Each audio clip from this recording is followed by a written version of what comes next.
हाँ, तो हम लोग इसके पहले वाले वीडियो में अम्ल के बारे में जानकारी प्राप्त कर रहे थे और परिभाषा को अच्छी तरह समझे भी थे, है ना। तो इसमें हम लोग अब अम्लों के या रसायन पदार्थ जो भी होते हैं, रासायनिक पदार्थ जो भी होते हैं, उसके दो तरह के गुण होते हैं, एक भौतिक गुण और एक रासायनिक गुण। अब भौतिक गुण में क्या है, अम्ल कैसा होता है, तो द्रव होता है, इसका स्वाद खट्टा होता है, ये नीले लिटमस पत्र को लाल कर देता है, ये सब क्या है, भौतिक गुण। रासायनिक गुण अधिक महत्वपूर्ण है, इसके बारे में जानना बहुत जरूरी है ना। तो अम्ल के रासायनिक गुण में हम लोग को देखना है कि अम्ल किसके साथ किस तरह की अभिक्रिया करता है। अब एक उदाहरण से हम लोग लेते हैं, जैसे मान लिया थोड़ी देर के लिए हम Zn ले लिया और एक अम्ल H2SO4 ले लिया।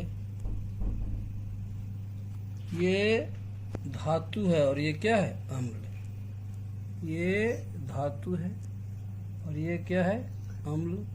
दोनों के बीच अभिक्रिया कराने से क्या होता है कि ZnSO4, बता भी चुके हैं इसके बारे में हम लोग कि Zn जो है H2 से अधिक क्रियाशील होता है, इसलिए H2 का स्थान ग्रहण कर लेगा और H2 को प्रतिस्थापित कर देगा, तो ZnSO4 प्लस H2 बनता है। ये क्या है, लवण है।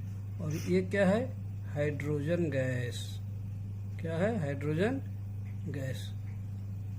हम लोग और भी दो उदाहरण दे सकते हैं, मान लिया Mg मैग्नीशियम, और दूसरा हम लेते हैं HCl, क्या बनता है, MgCl2। ये क्या है, लवण, और ये क्या है, हाइड्रोजन।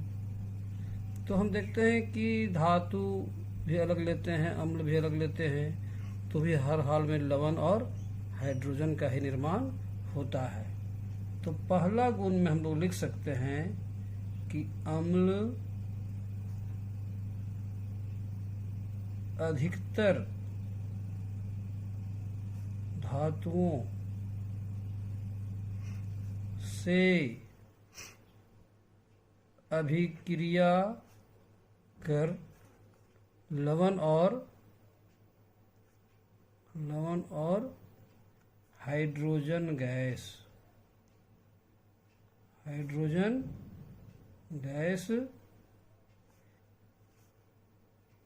प्रदान करते हैं। ये पहला गुण हो गया।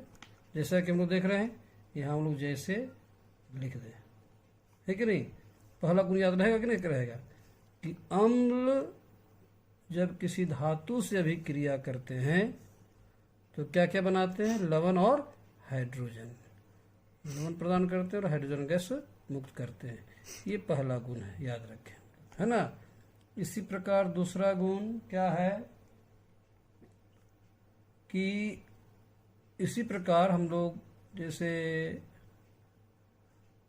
एक उदाहरण ले लें हम लोग कार्बोनेट के साथ। जैसे कार्बोनेट, मान लिया कि CaCO3 एक कार्बोनेट है, चाहे Na2CO3 एक कार्बोनेट है, Na2CO3 ये सोडियम कार्बोनेट है। इसके साथ हम लोग हाइड्रोक्लोरिक अम्ल की अभिक्रिया कराते हैं, तो क्या पाते हैं, क्या क्या बन जाता है, NaCl, NaCl, और क्या बनता है, जल बनता है और कार्बन डाइऑक्साइड गैस मुक्त होती है। क्या संतुलित है, Na2 है, तो 2 यहाँ लगाना पड़ेगा संतुलित करने के लिए। 2 सोडियम, इधर 2 सोडियम, कार्बन एक, ऑक्सीजन यहाँ पर कितना है, 3, ऑक्सीजन 2 और 1, 3 हो गया। हाइड्रोजन 2 है, हाइड्रोजन यहाँ में 2 है, तो यहाँ 2 हाइड्रोजन है तो 2 करना पड़ेगा।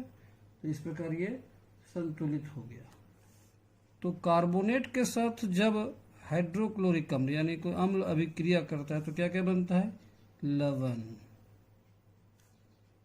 जल, और क्या, कार्बन डाइऑक्साइड, कार्बन डाइऑक्साइड का निर्माण होता है।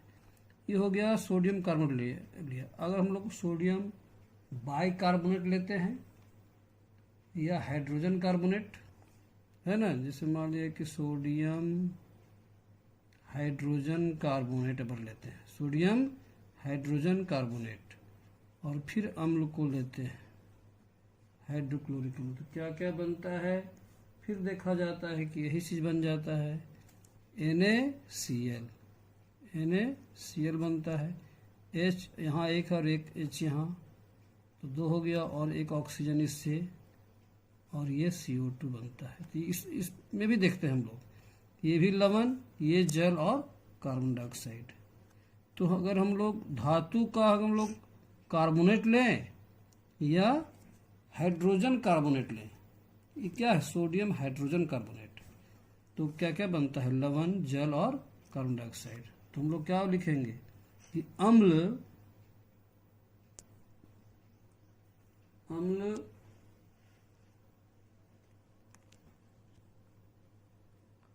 कार्बोनेट, अम्ल कार्बोनेट या हाइड्रोजन कार्बोनेट,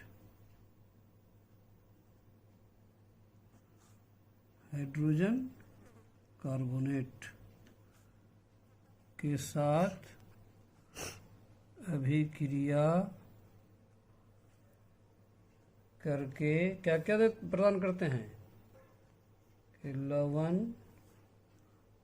जल और कार्बन डाइऑक्साइड,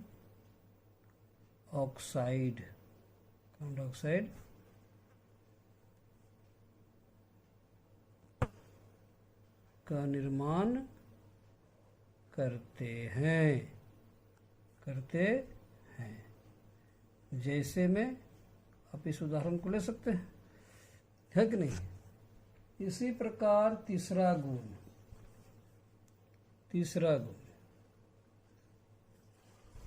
गौर करें इस तीसरा गुण में। जैसे अभी हम जिंक ऑक्साइड ले लिया, ये क्या है, धातु का ऑक्साइड, ये धात्विक ऑक्साइड हो गया।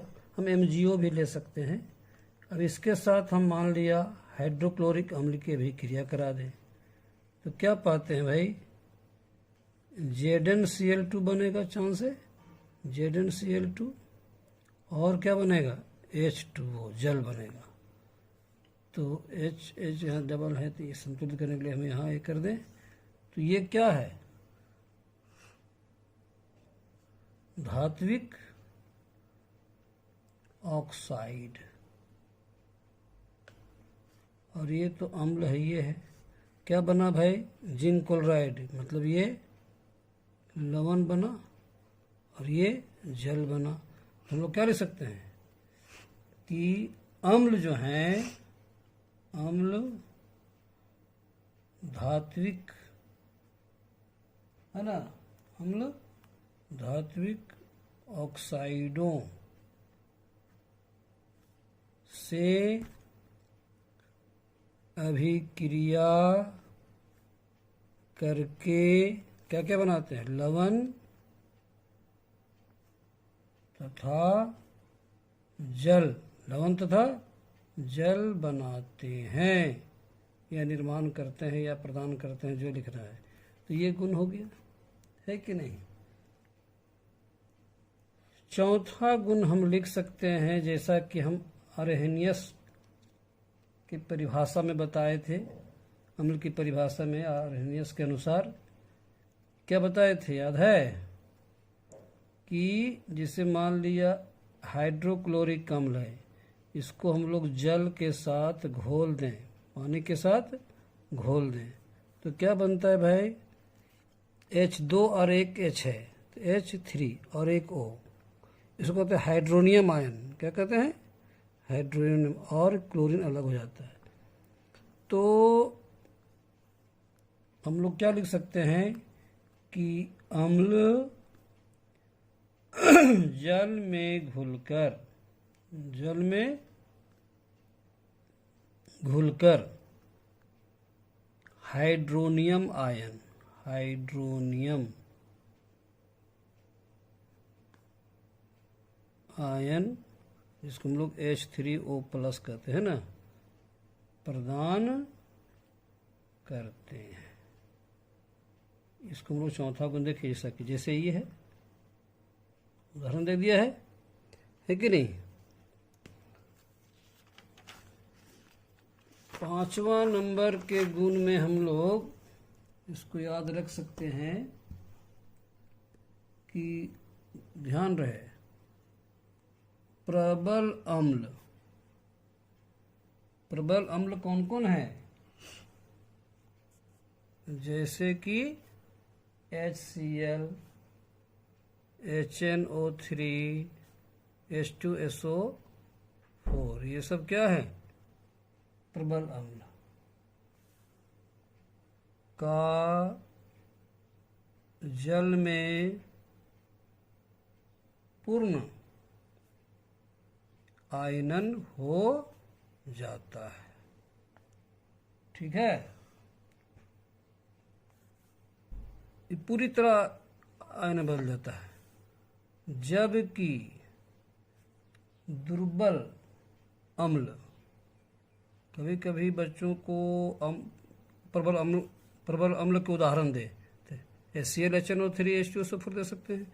दुर्बल अम्ल के उदाहरण दें तो ये सब दे सकते हैं। जैसे आपका हो गया H2S, हाइड्रोजन सल्फाइड, है ना, HCl, हाइड्रोजन साइनाइड,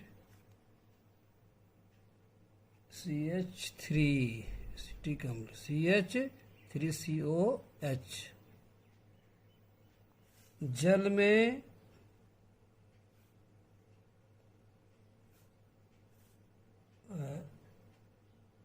ये इसकी तुलना में, ये तो पूर्ण होता है ना, ये क्या होता है? अल्प, मतलब थोड़ा सा।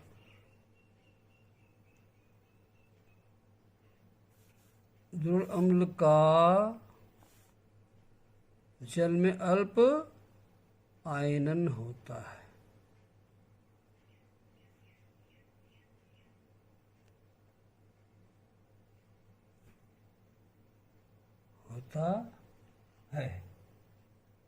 ठीक है, इसको याद रखें, पांचों गुण को याद रखें, काफ़ी है इतनी जानकारी 10वीं वर्ग के लिए, है ना।